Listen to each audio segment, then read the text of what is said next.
Hi everybody, it's Miss Middleton again for our taste testing of the week, and I have some clues for you. Before we get started, make sure that you wash your hands if you're doing something at home with food, just like I am. We want to make sure that our hands are good and clean, so remember to always wash those with soap and water or use hand sanitizer for at least 20 seconds to get all those germs off. All right, are you ready? Here are our clues for this week's taste testing. The first one is, it is a fruit. It is considered to be in the berry family. It grows on a tree, usually late in the year. So September through December is the time that you'll find this fruit to be grown the most. It likes to grow in hot, dry climates. So here in the United States, we get a lot of these from California or Arizona, but they originated in the Middle East, and then they came all the way over here for us to enjoy. The name of this fruit means apple with many seeds, and they are pinkish red, they are round, and they're filled with crunchy burgundy seeds that are full of flavor. And those little seeds are called arils, A-R-I-L-S. You can buy these at a grocery store or at a farmer's market. And you want to buy one that's just beginning to crack open. You want to wait as long as you can to pick one so that it is fully ripe. And then we crack them open and we eat the seeds.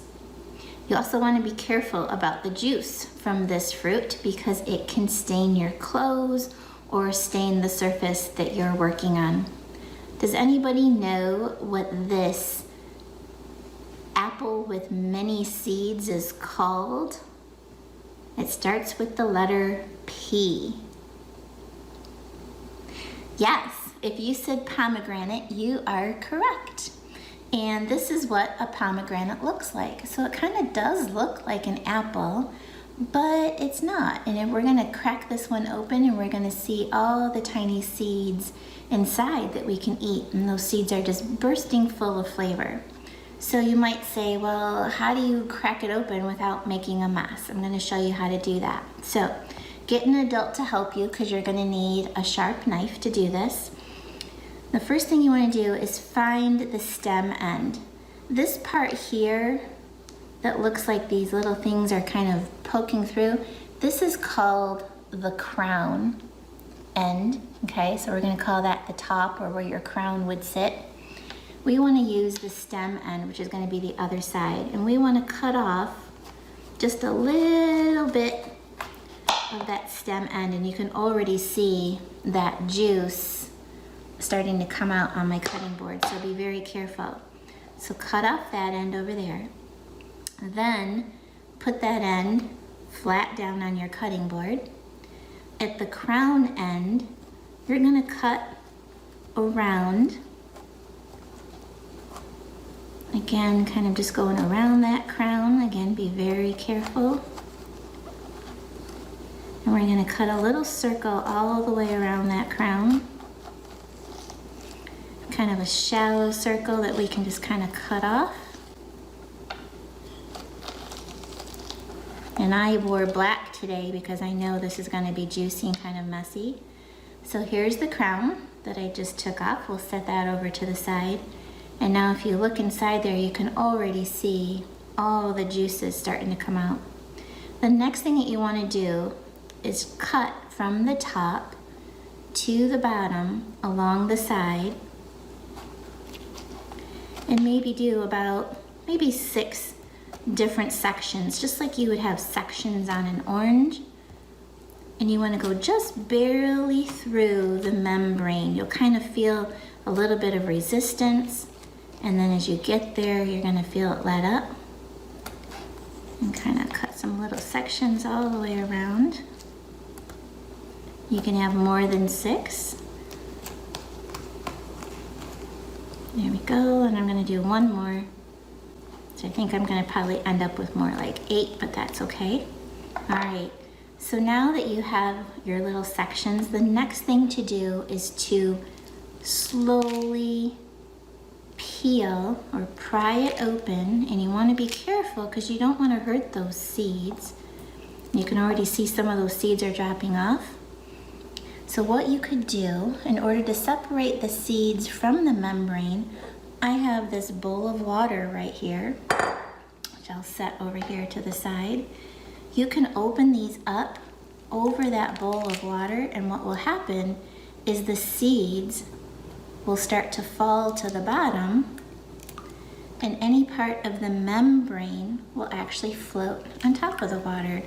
So you can see some of those seeds are starting to fall off, and that membrane will just kind of float, and it's a good way to separate. You don't want to crush your seeds because that's where all the juice is, and that's where all that flavor is.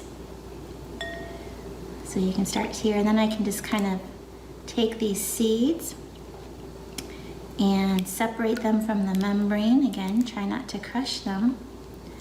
And then we will have a yummy, delicious snack full of these cranberry seeds. And I'll show you a couple of them right here up close. So those are what the pomegranate seeds look like. All right, if you guys do this at home, again, remember to get some help for using that sharp knife. And you can store these pomegranate seeds in the refrigerator for up to 3 days. And if you buy one, you can actually, without cutting it, you can keep it unopened for up to 2 months in the refrigerator. Okay, everybody, now that we have the seeds separated from the membrane, we're just gonna take a strainer and dump our water into there, separating the seeds from the water. And now we're left with a great bowl of pomegranate seeds that we can eat. If you would rather, you can also put these into a smoothie with some other fruits, throw them on top of yogurt, put them in a fruit salad. You can make juice out of them, and you can even put them in the freezer to use another time. They're very healthy for us with some fiber, vitamin C, vitamin K, potassium, so they help to fight off diseases and keep our bodies healthy, fighting off those germs that make us sick. So try to find some way to get these into your diet, as they're a super healthy berry fruit for us to eat. I hope you enjoyed this week's taste testing, and I'll see you guys next time. Take care and be healthy.